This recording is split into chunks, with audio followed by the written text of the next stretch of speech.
안녕하십니까. 현대투자연구소 송지호입니다. 이번 시간은 삼성전자 우선주에 대해서 분석해 보도록 하겠습니다. 기본적으로 세 가지 차원에서 지금이라도 적정 가격대라면 반드시 매수해야 된다는 주장인데요. 특히 최근 장세가 비대면보다는 대면 관련주들, 특히 경기 민감주들이 상대적으로 강세를 보이고 있는데, 삼성전자 우선주 같은 경우는 대면이라든가 비대면하고 상관없이 앞으로 시장을 주도할 가능성이 대단히 높다고 생각이 되고 있습니다. 자, 반드시 매수해야 되는 세 가지 이유. 먼저 역사적 신고가 돌파의 의미에 대해서 우리가 잘 생각해 볼 필요가 있을 것 같아요. 먼저 단순하게 본다면 주가가 이제 역사 신고가를 돌파한다는 것은 대기 매물이라든가 이제 본전 매물이 존재하지 않는다는 것을 의미하는 거죠. 반대로 본다면 주가가 못 오르는 가장 큰 이유 중에 하나가 대기 매물, 본전 때문인 경우가 굉장히 많습니다. 자, 그리고 이제 시대적 주도주라는 것은 역사적 고점을 돌파하면서 시대적 주도주가 이제 탄생이 된다고 봐야 되는데, 삼성전자 우선주 같은 경우는 그런 차원에서 상당히 의미가 있지 않나 생각이 됩니다. 자, 두 번째는 이제 관성에 이어서 가속도의 법칙이 개입되기가 지금 임박했다는 논리인데요. 관성이라는 것은 잘 아시다시피 이제 움직이는 물체는 계속해서 동일한 방향으로 움직이려 하는 그런 속성을 얘기하는 거죠. 요거는 이제 제 얘기가 아니라 제시 리버모어라고 월가 이제 불곰이라는 닉네임을 가졌던 분입니다. 제가 그분 저서를 보다 보니까 시세에도 주가에도 관성의 법칙이 작용한다. 이런 내용이 있었는데 그 글을 읽고 제가 굉장히 많은 영감을 얻었던 것 같습니다. 여하튼간에 삼성전자 우선주 같은 경우는 이미 관성이 개입됐고요. 그리고 역사적 고점 53,000원을 돌파하면서 이제는 관성의 법칙이 자리를 잡은 것 같아요. 가속도의 법칙이라는 것은 주식으로 얘기하면 이제 가수요가 되겠죠. 가수요. 가수요에는 상당 부분 버블이 개입될 가능성이 높습니다. 그래서 일반적으로 주가가 역사적 고점을 돌파하게 되면, 물론 이제 대기 매물이라든가 본전 매물도 존재하지 않지만 역사적 고점을 돌파하게 되면 가수요, 버블이 개입되는 경우가 이제 많다고 보시면 될 것 같아요. 그래서 전체적으로 본다면 삼성전자 우선주 같은 경우는 현재 매수를 계속해서 강화하는 단계, 그런 단계에 접어들었다, 이렇게 보시면 될 것 같습니다. 자, 세 번째는 이제 삼성전자 우선주 같은 경우는 비대면이라든가 대면하고 상관없는 독보적인 주도주라고 보는데요. 잠시 후에 우리가 자료를 보도록 하겠지만, 일단은 필라델피아 반도체 지수와 삼성전자의 관계, 그리고 카카오와 삼성전자 우선주의 관계, 마지막으로 TSMC와 삼성전자의 상관관계를 한번 살펴보도록 하겠는데, 굉장히 중요한 내용입니다. 우리가 논리로 무장이 돼야지만 우리가 소신을 갖고 확신을 갖기 마련인 것이죠. 자, 마지막으로 이제 최근 보고서들 중에서 11월 9일자 삼성증권 보고서가 그나마 좀 내용이 괜찮은 것 같습니다. 보고서 제목이 이제 기회를 놓치지 않는 삼성이라고 하는데요. 그 내용도 살펴보도록 하겠고요. 저희 현대투자 VIP 회원 모집 관련해서는 방송 맨 끝 부분에 정리가 잘 되어 있습니다. 관심 있는 분은 살펴보시기 바라고요. 회원 가입하시게 되면 아래 제 전화번호인데요. 안정성을 바탕으로 해서 같은 세 종목 내지 투자 성향에 맞게 세 종목 내지 한 4종목 정도 선에서 최고의 포트폴리오를 구성해 드릴 것을 제가 약속을 드립니다. 어려운 장세인데요. 또 한편으로 바라보게 되면 또 크게 어렵지 않은 장세라고 봐야 될 것 같습니다. 자, 보시는 그림은 삼성전자 우선주인데요. 2016년 1월서부터 월봉 차트가 되겠습니다. 보통 이제 4차 산업혁명은 물론 이제 제 기준이 되겠지만 2016년 1월서부터 출발했다고 보는 거죠. 육안으로 보더라도 역사 고점은 이제 완연하게 넘어간 그런 상태고, 앞서 말씀드린 바와 같이 관성의 법칙과 함께 가속도의 법칙, 가수요라는 게 이제 버블이라는 얘기를 했습니다. 버블이 개입될 가능성이 상당히 임박했다, 이렇게 보시면 될 것 같아요. 그래서 우리가 흔히들 이제 강세장에서 그런 얘기가 많은데요. 기다리는 조정은 오지 않는다. 지금 이제 대체적으로 삼성전자에 대해서 관심이 있었던 분들은 삼성가 우선주가 되겠죠. 5만원 미만에서 내가 반드시 사야 되겠다 생각했는데, 이번에도 오르기 전에 5만원이 여러 차례 깨졌죠. 그런데도 사실 잘 못 사는 거죠. 왜냐하면 나름의 확신이라든가 소신이 없기 마련이죠. 그런 데서 사야 되겠죠. 그리고 하여튼 반복적으로 말씀드리지만 어설픈 조정이 잘 안 들어올 것 같아서 좀 물린다는 생각으로, 제가 항상 말씀드린 게 주도주는 조금 우리가 좀 물린다는 생각으로 접근할 수밖에 없어요. 이런 종목의 바닥을 정확히 맞추기가 쉽지가 않거든요. 그래서 계속해서 조정 받을 때마다 매수 관점으로 접근해 볼 만하고요. 저희가 사실 방송상으로는 비중은 말씀 안 드리는데, 저희는 이제 삼성전자 우선주 같은 경우는 비중이 최대한 50%까지 저희가 제시를 해드리고 있습니다. 어설프게 또 현금을 갖고 있는 것보다는 삼성전자 장세가 굉장히 두려웠죠. 그런데 어설프게 현금화를 하고 있는 것보다는 아예 그냥 삼성전자 우선주를 사십시오, 그런 얘기들을 저희가 굉장히 많이 했죠. 자, 그리고 이제 위에가 이제 필라델피아 반도체 지수고 이제 아래가 삼성전자 우선주입니다. 보면은 이제 그 필라델피아 반도체 지수가 삼성전자 우선주보다는 좀 많이 올라왔습니다. 특히 이제 그 7월 달에는 기술주도 상승과 함께 지금 굉장히 그 필라델피아 반도체 지수는 삼성전자 대비해서 이제 강세를 보이는데 최근 흐름을 봐서는 삼성전자 흐름이 필라델피아 반도체 지수보다 좀 나은 것 같아요. 그 필라델피아 반도체 지수는 이제 그 필라델피아 증권거래소에서 반도체 관련해서 30종목의 어떤 인덱스를 보시면 될 것 같아요. 여러분들 잘 아시고 있는 뭐 퀄컴이라든가 마이크론 테크놀로지 그리고 이제 EUV 장비를 만드는 회사가 있죠. 그 ASLM이죠. 뭐 램 리서치 이런 것들로 이제 구성이 되어 있습니다.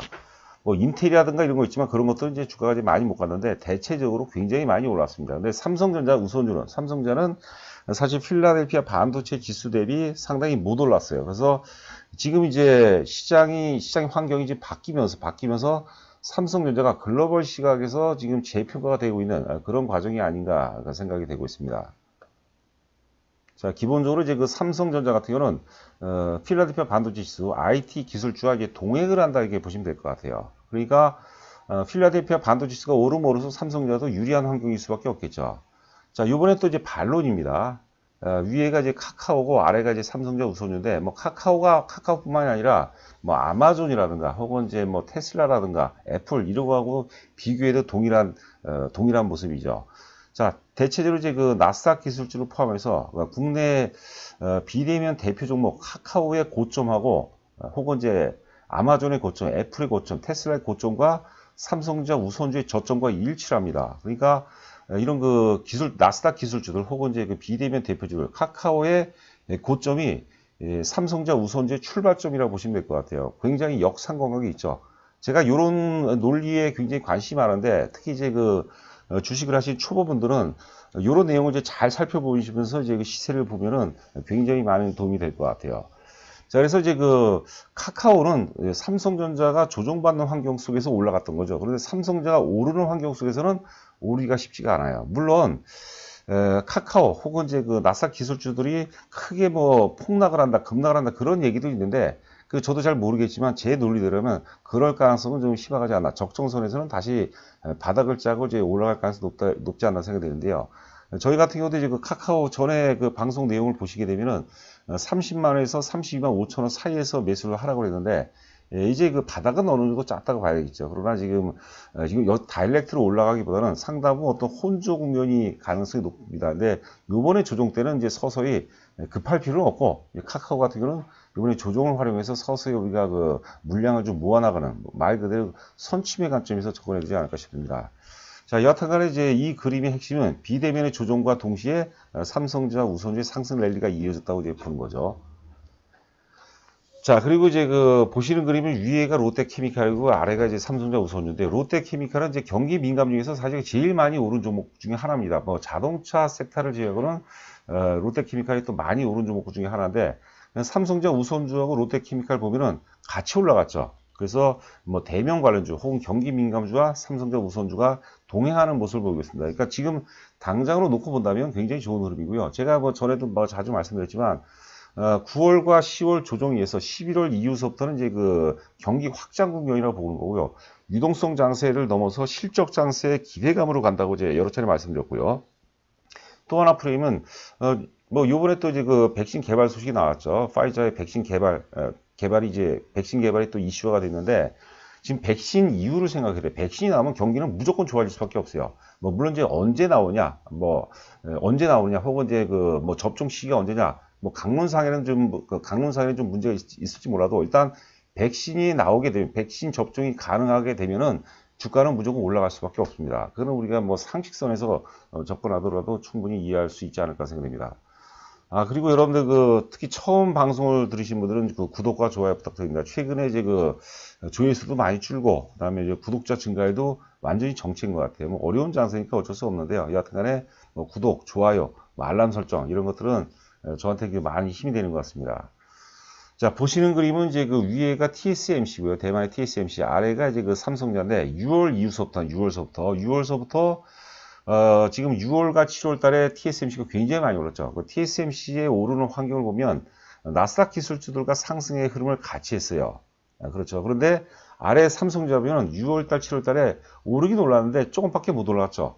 상대적으로 이제 그 나스닥 기술주도 대비해서 못 올라갔는데 나스닥 기술주 전반이 이제 9월 초에 상투를 찍고 조정을 받으면서 근데 뭐 TSMC 같은 경우는 뭐 점차적인 상승 기조는 보이고 있지만 탄력은 많이 떨어졌는데 아래 이제 삼성전자 보면은 9월 초서부터 상승 각도가 굉장히 좀 가파라지는 그런 모습이죠. 그래서 앞서도 말씀드린 것 같이 지금 이제 현재 시장 환경에서 삼성전자가 글로벌 차원으로 그동안 이제 디스카운트였는데 디스카운트에서 어떤 그 리레이팅이라고 하죠. 재평가를 넘어서 저는 프리미엄 시대도 분명히 열린다 이렇게 생각이 되고요. 특히 파운드리죠. 비메모리 성장성 이게 사실 삼성전자 주가의 어떤 그 핵이라고 보시면 될 것 같아요. 뭐 지금 장세에 뭐 이유가 어떻든 간에 큰 어떤 그 흐름으로 본다면 성장성이요, 성장성이 전제하지 않으면 시대적 주도주가 될 수가 없다고 보는 거죠. 뭐 삼성전자 당연히 성장성이 있고요. 뭐 현대차도 마찬가지고 최근에 우리가 지난주 제가 자료를 보니까 지난주 화요일 날 대한항공을 저희가 주력주에 편입을 한 것 같습니다. 하여튼 그 최근에 가입한 분들 좀 많이 사들였죠. 그런데 어제 갑자기 이제 급등을 하는 바람에 여하튼간에 뭐 계속해서 적극 매수를 말씀드리고 있는데. 대한항공은 여러분들 10년 동안 주가가 빠졌어요. 2010년서부터 10년 딱 빠지고 코로나 저점 위에 이제 그 상승 전환되는데 그렇다고 무조건 가는 게 아니라 동력이 있어요. 동력이. 상승 논리가 있어야 되는데 저는 뭐 여러 가지 뭐 잡단가 있겠죠. 뭐 그 달러와의 기술적인 약세 혹은 이제 저유가 이런 것들도 어떤 모멘텀이 되고 동력이 되겠지만 핵심 논리는 여러분들 그 항공운송이에요. 항공운송. 지금 이거 비대면이라는 것은 이게 일시적인 유행이 아니죠. 이건 거대한 어떤 흐름이라고 보거든요. 당연히 이제 그 내년 이후에 우리가 미래를 추론해 본다면 여객 수요는 예전보다는 많이 줄을 거 불필요한 이제 여행을 많이 삼가겠죠. 대신에 뭐 온라인 쇼핑이라든가 화물 운송 수요가 제가 보기에는 아주 급증했다고 이제 봅니다. 그래서 대한항공은 뭐 여러 가지 잡단 논리가 있지만 화물 운송, 그 항공 운송 하나로 결정적인 주도 논리로 제가 뭐 독보적이라는 표현을 썼는데 그거로 결정적으로 이제 가름되지 않을까 생각됩니다. 그러니까 우리가 대한항공 같은 경우도 계속해서 관심 있게 보셔야 돼요.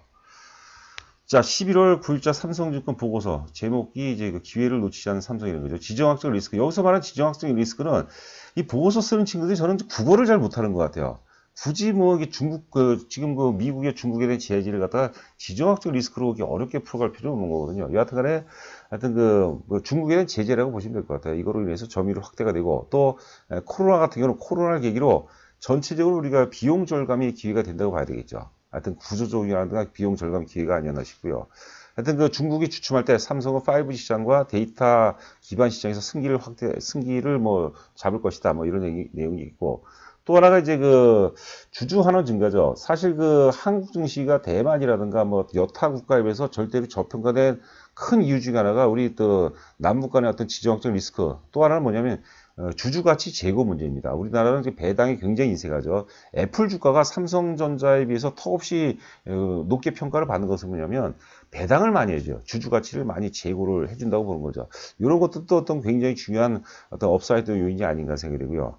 저 아래 또 밑줄 친 부분 보시면은 파운드리는 자체 경쟁력으로 고속 성장을 하고 있지만 그러니까 이런 내용이 이제 국어를 못한다는 거예요. 파운드리는 자체 경쟁력으로 고속 성장을 하고 있고 이렇게 해야 되죠. 미국의 대중국 규제로 인해 추가적 성장이 기대가 되고 있다. 이런 표현이 이제 맞죠. 자 오른쪽 보시면 중국이 주춤한 사이 삼성은 5G 시장에서 확실한 우위를 점할 수 있을 것이고 특히 이제 파운드리 그리고 낸드 시장에서는 눈에 띄는 성장을 향후 수년간 이뤄낼 것으로 판단이 된다. 지금 파운드리 분야가 올해 예상 영업이익이 한 1조 2천억 정도밖에 안 돼요. 내년에는 한 2조 정도가 예상되는데, 내년에 이제 영업이 대체적으로 이제 한 50조 정도가 전후가 될 거라고 보는데, 저는 이제 한 2025년 정도면 파운드리 쪽 그 영업이익이 전체 영업이익의 10% 이상을 차지한다고 보는 거죠. 그러면 일단 그 TSMC를 뭐 2030년까지 TSMC를 제끼고 일단 그 파운드리에서 점유율 1위를 기록한다고 그러는데 그런 것들이 이미 시장에 상당한 반영이 되지 않을까 싶습니다. 지금서부터 그런 성장성이 반영되는 과정이다 이렇게 해석하시면 될 것 같아요. 자, 하여튼 그 내년에 반도체 설비 투자를 올해 20조 후반에서 내년도는 이제 그 40조 초반으로 또 올려서 승기를 잡을 것이라는 얘기가 있고 주주 환원 정책이죠. 이거는 이제 우리가 주주 가치 제고 차원에서 한번 긍정적으로 접근할 필요가 있지 않나 싶습니다. 앞서 얘기한 대로 애플의 주가가 굉장히 많이 올라간 것, 뭐 여러 가지 복합적인 요인이 있겠지만, 하여튼 그 배당을 굉장히 많이 줍니다. 배당을. 자, 그 영업이익만 한번 살펴보게 되면 그 작년 영업이익이 이제 37조 8천억, 올해 예상력이 한 45조고 내년도 영업이익이 뭐 50조다 뭐 60조를 넘게 그 추론한 데도 있는데 그거는 우리가 그 확인할 수밖에 없겠죠. 근데 중요한 건 뭐냐면 백신이 이제 나오게 되면 지금 이제 우리가 백신을 전제한 전략 포트폴리오 구성해야 되거든요. 그렇다면 내년에는 뭐 무조건이라는 게 사실 좀 속된 표현을 좀 투박하지 모르겠지만 내년은 반드시 좋아진다 이렇게 보시면 될 것 같아요. 자, PBR 보시면 1.5배인데 이게 말이 안 되는 거죠. PBR이 이게 청산 가치에서 뭐 한 50% 정도 50% 정도 우리가 그 프리미엄을 받고 있다고 말이 안 되고 제가 보기에는 뭐 최소한 못 가도 3배수 이상은 PBR이 3배수 이상은 되지 않나 싶습니다. 퍼도 14배죠. TSMC 대비해서 뭐 터무니없이 지금 저평가되고 있는 모습이죠. 자, 삼성전자 우선주 한번 보도록 우선주 보시면은 지금 그 코로나 최저점서부터 보면 저점이 거의 일치를 합니다. 뭐 반드시 뭐 자로 맞춘 듯이 일치하는 건 아니죠. 흐름이 그렇다는 거죠. 이거는 관성에 의해서 이제 이런 현상, 이런 패턴이 나온다고 보는데 지금 11월 들어서면서 각도가 굉장히 세지고 있어요. 그럼 시장 패턴이 완전히 바뀌어버렸죠. 기존의 비대면에서 대면 쪽으로 지금 유동성 장세에서 이제 그 실적 장세로 넘어가는 그런 과도기거든요. 과도기. 그러면서 시장 패턴과 함께 외국인 매수에도 좀 많이 유입이 되면서 굉장히 강력한 어떤 그 상승 탄력이 굉장히 가파라지는 그런 모습이죠. 관성에다가 이제 가수요 개입이 임박이 되면서 저점의 기울기가 과거 지금 코로나 저점서부터 이제 그 10월 달까지 이런 패턴이 아니라 저점의 기울기가 급격하게 체증되는 단계, 특히 역사적 고점이 돌파했기 때문에 그럴 가능성이 상당히 높다고 봅니다. 자, 저희 현대투자연구소 회원 모집 안내인데요. 여하튼간에 6개월이 좋은 것 같아요. 이제 부담이 되시면 3개월로 한번 해보시고 그 다음에 입금이 되시면은 제 전화로 전화번호를 넣어주시면은 제가 다음날 아침에 장 시작 전에 제가 전화 드립니다. 전화 내용은 뭐 여러 가지가 있는데 하여튼 그 성공 투자를 어떻게 하면 될까? 성공 투자란 의외로 이제 뭐 10년, 20년 하는 사람들도 잘 못 들으신 분들이 있어요. 알더라도 자꾸 잊고 지는 경우가 많겠죠. 그 다음에 지금 최적의 어떤 저희 문자 내용이 좀 많은데 문자 내용을 제가 요약해서 최적의 종목이 뭔가 지금 안정성을 바탕으로 해서 최적의 수익률을 올리실 수 있는 종목이 뭔가 제가 상세하게 설명을 드리도록 하겠습니다. 자, 오늘 방송 마치도록 하겠고 저는 또 내일 찾아뵙도록 하겠습니다. 감사합니다.